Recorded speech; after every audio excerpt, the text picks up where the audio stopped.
Mahal na anak. Thank you, Ate Jen. Walang cotton eh. Oh, pero okay na to, malambot naman. Yan lang naman kailangan ko.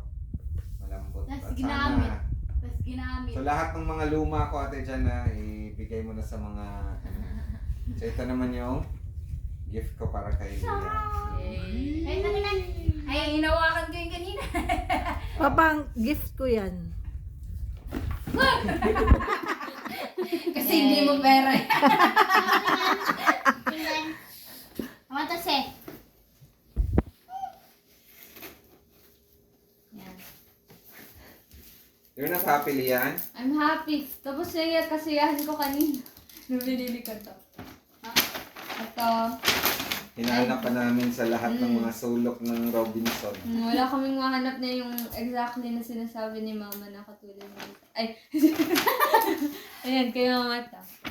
Sa basa. Kaya yan, gan. Sa Ano basa. kaya to? Parang nabasag kanina.